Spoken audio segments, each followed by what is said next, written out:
starters for the West Virginia Mountaineers football team were revealed today. We're talking about that and much, much more on the Voice of Morgantown show. Let's get it. I'm following like Voice of Morgantown and like Sure.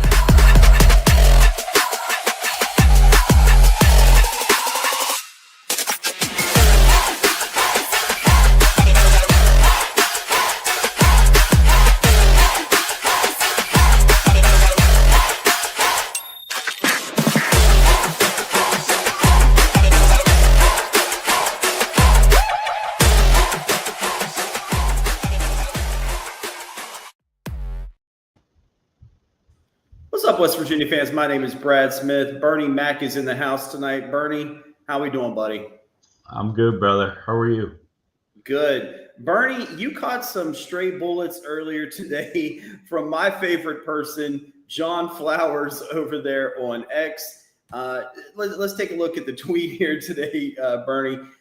Bernie, you came out and said, "Great run, brother."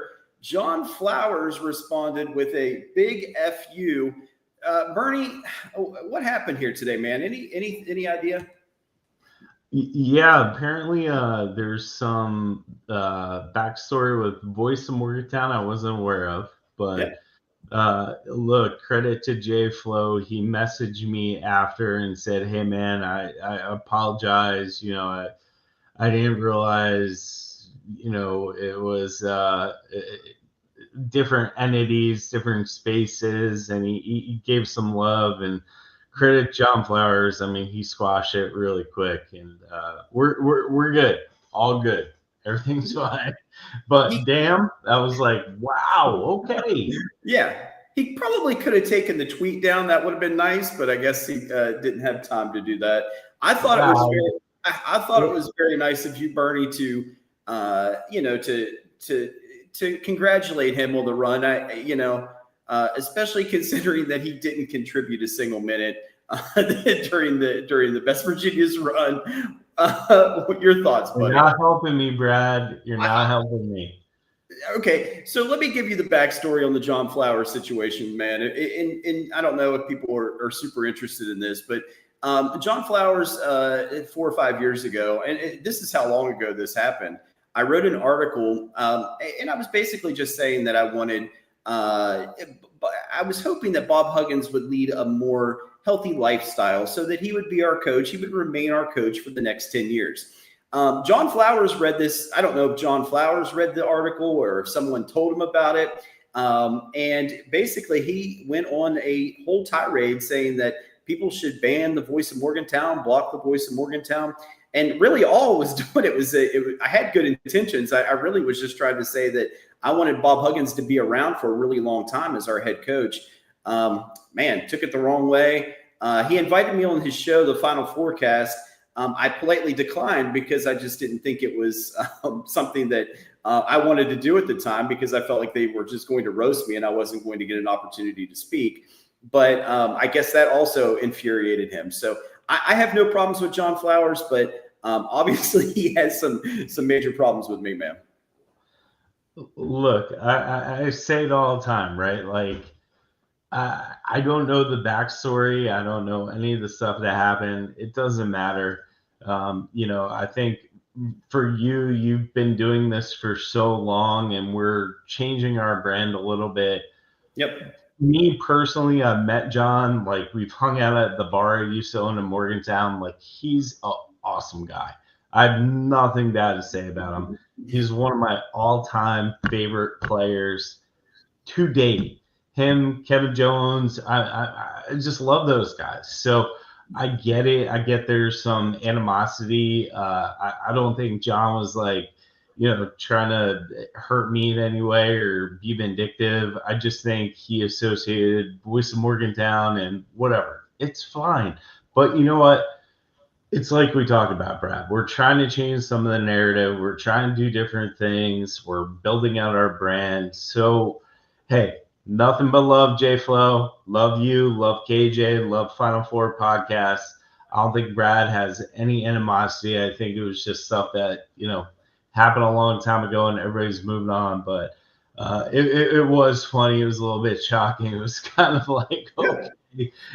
But you know what? all the people too that like commented on it and like started jumping on the post. It was actually funny because everybody started to humble themselves a little bit and be like, all right, we get it, and move on. So all good, brother. Yeah. One of your favorite West Virginia players of all time is John Flowers. That's wild, man. That's pretty cool.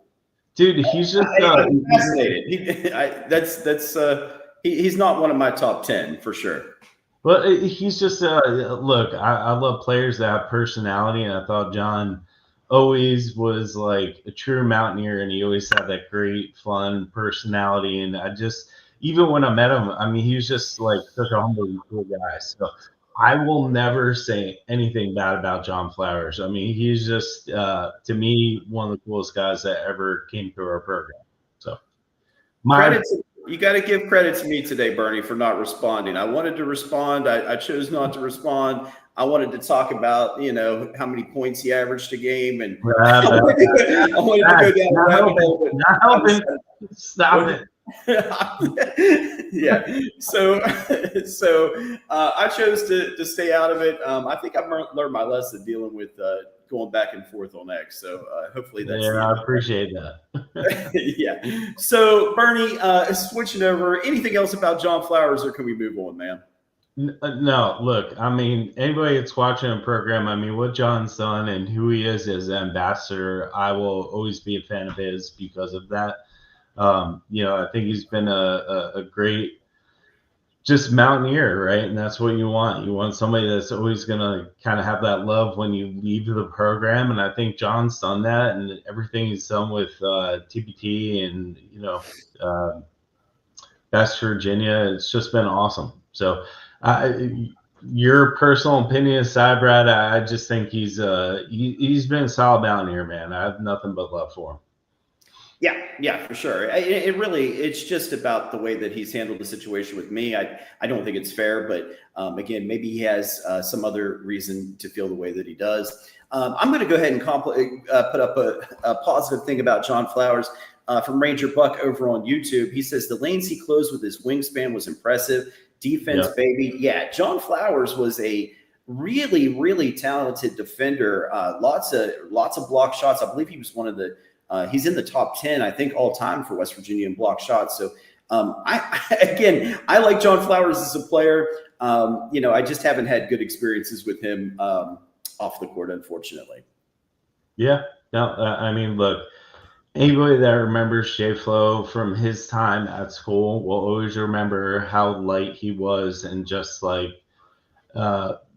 great guy, right? Like he was always fun, always just kept that kind of attitude of like, hey, this is a game, as competitive as he was, but he always made it fun, and I appreciated that about him. So stats aside or whatever it is, I don't care. I think he was a great mountaineer. He's a great teammate.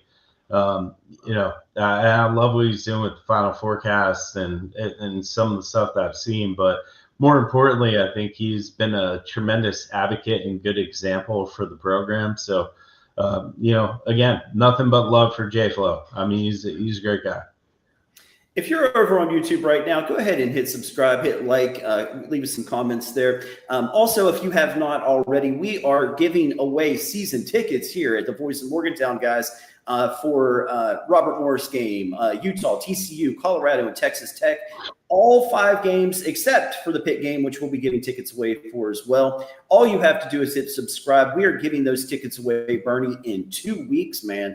It's going to be a big drawing. So real excited to get that going, man. So again, if you have not subscribed, please subscribe over on YouTube for your chance to win 2 season tickets. So Bernie, Rich Rod and the West Virginia football team allowed media members into the stadium today to watch into the practice facility to watch practice. I believe it was for 40 minutes or up to an hour or something like that. And so, although Rich Rod didn't come out and reveal his starters, with the videos that were posted online, it was pretty obvious who is our first team, second team, third team. When you have Nico Markiel and Jaheim White in the backfield, to me, that's saying that's our starters, right? I mean, that I believe that is our starters, and they were also the first people out on the field. Yeah, I mean, anybody who thinks those guys are not our starters are not following West Virginia football. I mean, Jaheim White, I think, has like the highest NCAA rating for juke factor in NCAA 2025. I mean, dude's a beast, man. He's going to be awesome this year. And Nico, again, we're always the ones singing his praises, but Nico's going to be the guy. So if you think Jalen Henderson's going to be the guy, you're just wrong. Nico's the guy until proven otherwise, or God forbid he breaks, a leg or an ankle or something. So Rich Rod has also said that Jaheim White has not earned the starting position yet. Nico Marchio is not. Listen, guys, I think we need to be careful, with coach speak a little bit here. Of course, he's not going to come out and say that Nico Marchio is the starter, Jaheim White's the starter. What advantages does Rich Rodriguez have for saying that? I also believe we have to be very careful of who we listen to on the internet. Jed Drenning, who I'm a big fan of. I love his work on the Signal Caller. Great work. He came out and said on his show recently, I think it was yesterday, someone told me this, I didn't even listen to it, but I was told that he said that if you're naming the starter, if you're saying that one quarterback is going to be the starting quarterback, that you're just guessing. Well, listen, guys, that could be the case, that we're giving our best educated guess. But I think you have to realize, everyone, that these guys are the West Virginia media is all tied into the university. They're all working together. And of course, West Virginia media people are going to say what West Virginia University wants them to say. Yeah. Look, that's one of the things we talk about all the time. I don't want to use the term lightly, but the hillbilly mafia is a real thing in Morgantown. And yes, for anybody that's tried to open a business that is from New Jersey, Pennsylvania, whatever it is, you're going to run into this just network of good old boys that have been around the program for a long time that prohibit people like myself or anybody else from being involved in the program. And it's a joke. I hope they get out of it, because they're being exposed as just a bunch of dumb rednecks that, essentially want to continue to protect, in their terms, the program, but it's bullshit. At the end of the day, you have a lot of good people that support this program that aren't necessarily from Morgantown or from West Virginia, but they're good alumni and they're good people that want to try and move the needle.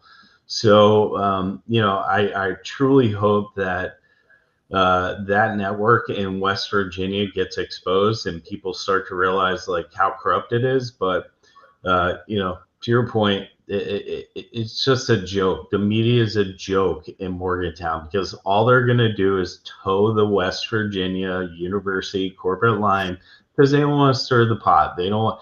It's like politics. It's just so bad. But at the end of the day, that's what we're here for, right? We're going to call it as we see it. Brad and I are going to call as we see it. And if we see some stuff going on and we think that, hey, maybe Nico won't be the starter, we would say that. But Nico's going to be the starter because he's awesome. He deserves to be a starter. So, again, it's you just got to kind of see through the BS, everybody. Yeah, there are a lot of good people in the West Virginia media as well. Jed Drenning is certainly one of them.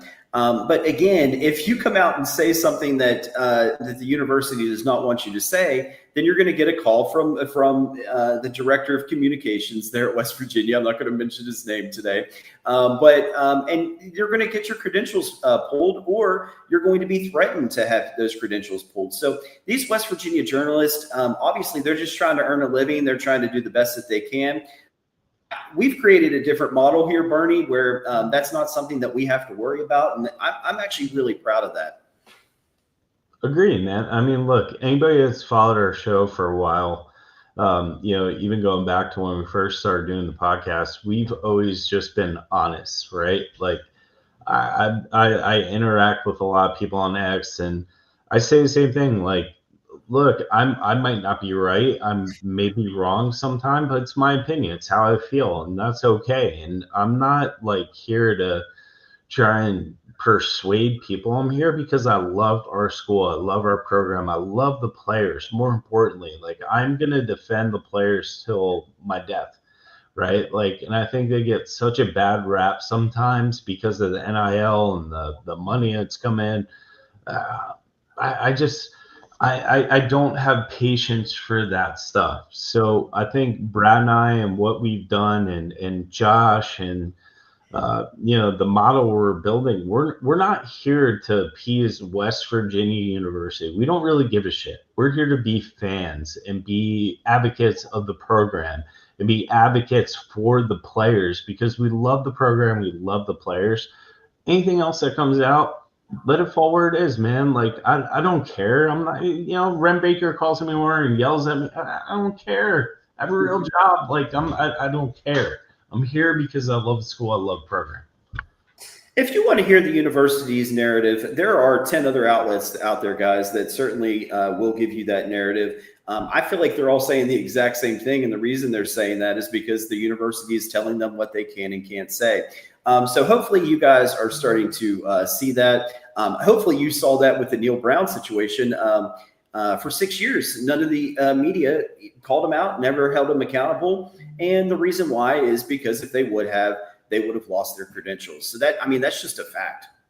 Right. And I mean, look at the what is it? The Three Guys podcast with Caridi. I mean, Yep. Bro, you might as well write that crap on a script and just put it in front of people. I mean, it's a joke. So if anybody's listening to that podcast, it's embarrassment. That's not the fan reaction. That's not the fan kind of pulse or the beat, right? Like it's a puppet of the program. So Yeah. Tony Cree, all those guys, they're a joke. They're not fans. They're just puppets that get paid a lot by the program. Don't forget that. So the Three Guys podcast, you ever wonder why they always have whoever they want from the athletic department or players or whoever it is? It's because the athletic department gives it to them.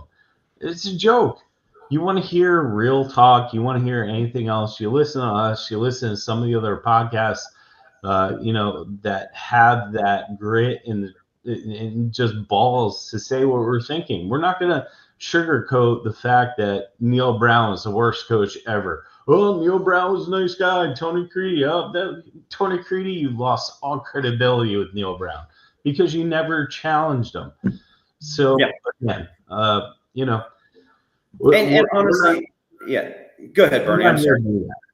We're here to talk about how we feel, what we think about the program, what we think about the program daily, and if people don't like it, we don't really give a shit.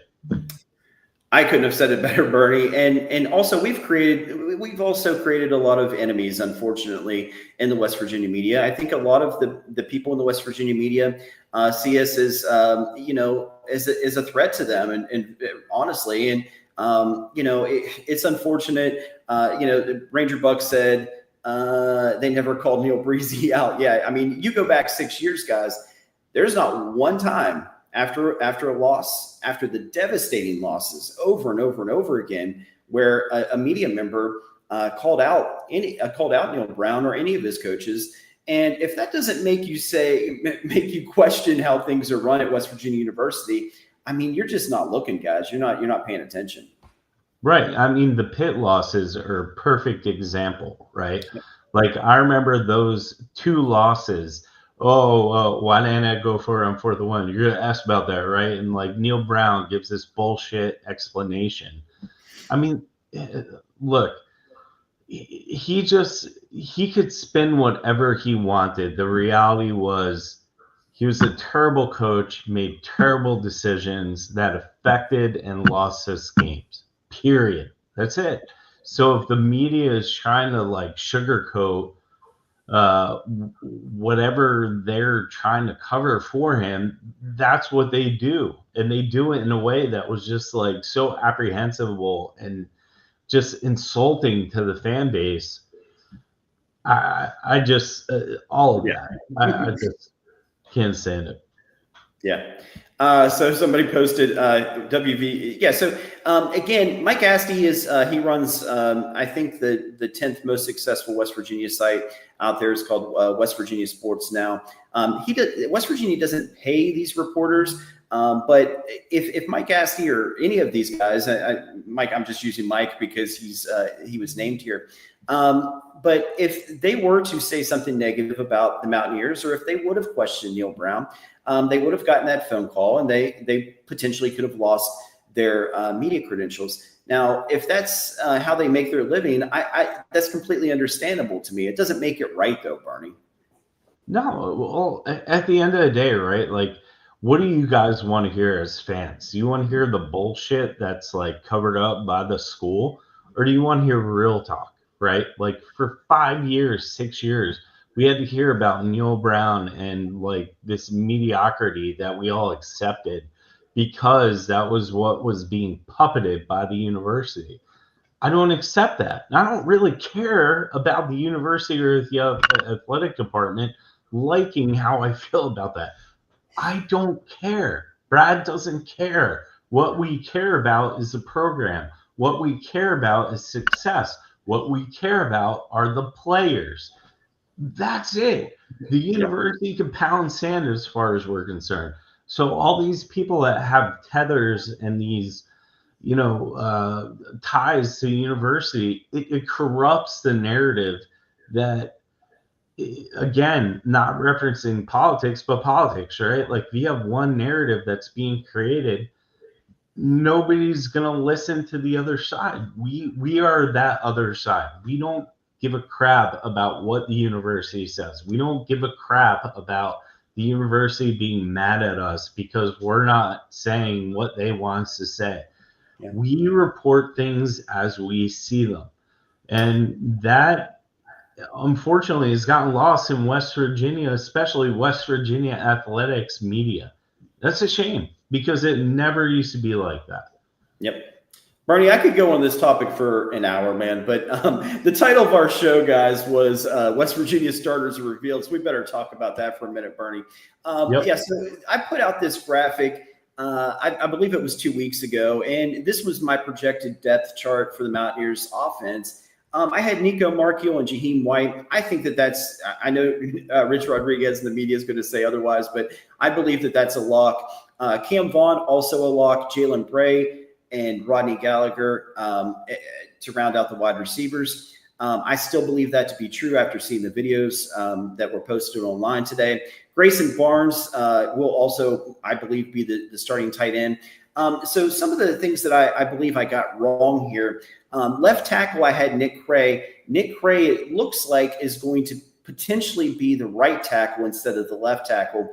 Tykees Crawford will instead be the left tackle, and Nick Cray will move to right tackle. So I think I had that backwards before.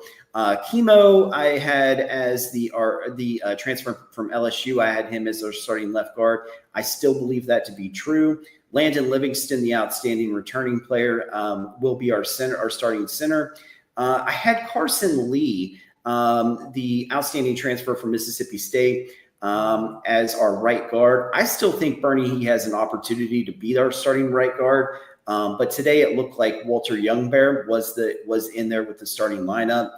And as I said before, Tykees Crawford will not be our right tackle, I don't think. I think I had it backwards. I think it's going to be Nick Cray. So pretty close, but yeah, man, I'm pretty impressed with that starting rotation. You know what name I love seeing on there? Who's that? Preston Fox. Yes. I love seeing that name. Just a credit to that young man for coming back and being a part of the program and, closing down the noise, essentially. Yep. I just am so excited to have him be a part of the program, even, from a productivity standpoint, great. I think he could be fantastic, but from a leadership and just overall sense of value in the program. I'm just super excited to see his name up there. Me too. And one of the things I was worried about a month or two ago was, our offensive line. Man, Rich Rod really went out and really shored that offensive line up with a lot of really veteran guys. Carson Lee, we already mentioned. Aiden Bussell, who is the transfer from Tennessee. He's not even in the starting lineup. Malik Agbo, the transfer from Texas. Josh Iasosa from Oklahoma. Cooper Young, Xavier Bosley, Robbie Martin, who transferred from NC State. I mean, I'm just really impressed with what that offensive line that he's put together, man. Yeah, I mean, look, we've talked about it on the show, right? Like, one of my biggest concerns was the offensive line rotation. The fact that he's built that depth and the ability to kind of rotate through a healthy, kind of transition, it's huge. I mean, we all know what the Big 12 is, right? I mean, you be run heavy, pass heavy, whatever it is, but if you don't have protection, you're screwed. What Rich Rod has done with the line, I thought was tremendous. And again, I mean, we've said it before. Everybody's always been worried about our defense. I think with Zach Alley this year and just the mindset and the creativity that he's brought, I go on and I say all the time, I really think we're going to knock some people on our rear end. And I think we're going to surprise a lot of the pundits that are just continuing to, put us at this like 4 or 5 win team. I don't think they know our school. I don't think they know our program. And, I think Rich Rod, his coaching ability, factored in with the talent that he's brought in, and, some of the changes that they made on defensive side of the ball, I think we're really going to shock some people this year. I'm not saying we're going to be a next ASU, but I know that we're going to be competitive and we're going to be in every game. Absolutely. I'm saying we are going to be the next ASU, man. I truly believe that. I think we have an opportunity to make a similar run as Arizona State did last year. Kenny Evans over on YouTube said, any news on the transfer issues yet? So, yeah, that was the other news that came out today, Kenny. He's speaking about Jamori Robinson, Justin Harrington, Ty Edwards, and Jeff Weimer. Apparently, they were in attendance at practice today, based on the reports that I saw, and unable to participate. So, Bernie, I guess they do like drills off on the side or something like that. So, Bernie, to me, this is just the NCAA in this regard is just such a joke. I don't know how long it takes for them to look at these cases and either approve them or deny them. But you've got 4 young men who are just waiting now for really over a month now or more, just waiting for this decision. It just seems like something it could be so simple for the NCAA to say, hey, are they eligible or not? I mean, right? Well, I'll go on record right now as saying the NCAA is a politically corrupt piece of garbage organization that needs to be fundamentally dismantled. They are a joke. They don't hold the same schools to standards. It's embarrassing. The NCAA has become the laughing stock of athletics. And anybody that follows what we're seeing now and what we've gone through in basketball or whatever, it's all political. It's all BS. So the NCAA, in my opinion, should be under federal investigation for corruption and just misaligned values. And I think they're an embarrassment to college athletics. Yeah. My opinion. Yeah, and all 4 of these guys are great young men. I mean, we had Jamori Robinson on the show. If you guys missed it, just an outstanding young man. He really just wants to play football. I've spoken to Justin Harrington and Jeff Weimer. I don't believe I've spoken to Ty Edwards before, but all those 3, and I'm sure Ty Edwards is fantastic as well. Just great young men, and they're just being left in limbo. It just doesn't make any sense to me, man. Kevin Cuevo over on YouTube said, do we have a deadline and when we will be able to find out the results? Kevin, you would think so, man. You would think that they would have had a deadline weeks ago, a month ago. But unfortunately, the NCAA does and what they want to do, and they take their time on stuff. So no, there's no deadline that I'm aware of. Kenny Evans said eight wins plus a bowl win and top 25 rank is a great season. So yeah, I believe at the very minimum, Bernie, that we're going to see West Virginia in the top 25 for the first time since 2018. I believe that we'll win those first two games against Robert Morris in Ohio and then beat Pitt. I don't know if that's enough to put us in the top 25, but it may be. I truly believe that we will be in the top 25 before the end of the season, though. Yeah. Again, man, like we might not get there, but that's okay. The fact that we're teetering on being there is more than we've ever done in the Neil Brown joke of an error, right? So I think when you and I have access to the players and we see what they say and what they're talking about and how hard they're practicing, how they've never been challenged like this, how they've never had a practice like this. Yeah, that is what Rich Rod does. He changes the whole narrative of the program. So I don't care if we were to play Pitt, Ohio State, Penn State, having Rich Rod behind the coaching board comparatively Neil Brown, I don't care what happens because I trust in Rich Rod. I trust in his ability. I never felt that way with Neil Brown. Neil Brown, every single time that dude made a decision, I'm like, well, that was stupid. Or, oh, that blew us up. Or, oh, that cost us the game. We're not going to have that with Rich Rod. I think Rich Rod, his record, who he is, how he plays, his grit, his determination, we're going to be okay. So, everybody is saying like 8 wins. Yeah, I feel pretty good about that. I know we're going bowling. I feel pretty good about 6. But I do think if this team gels mid-season, they're going to surprise a lot of people and they can make a late season push to be Big 12 champs. absolutely. There's no reason why they couldn't be. Bernie, we are less than a month away from seeing Rich Rodriguez back on the sidelines at Mountaineer Field. It's like a dream come true, man. I never thought that this would actually happen again. Truly a dream come true for, I think, both of us. Bernie, anything else you want to say before we bounce, buddy?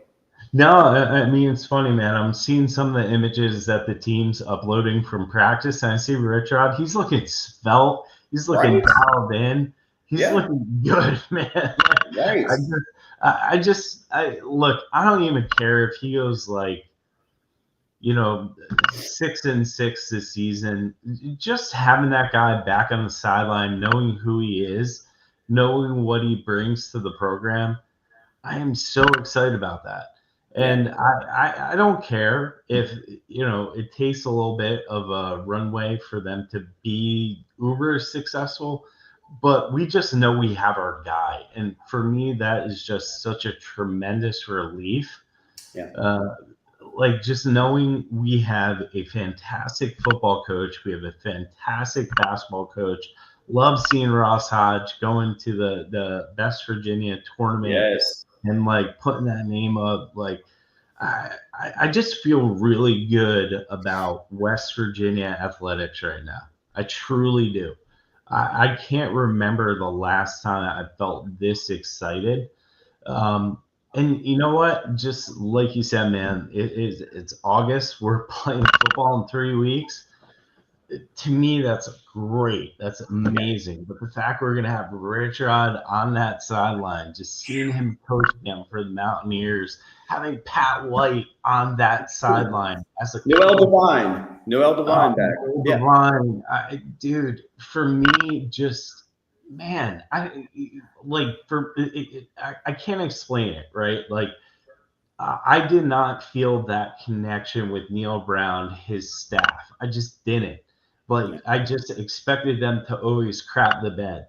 When I look at this team, but I look at the sideline, I look at Rich Rod, I look at the assistant coaches, I just feel that connection again, right? So I am so excited to just see them all being there working toward that goal of a fantastic season. I think they're really going to surprise some people this year, but more so just seeing Rich Rod again on the sideline, game one.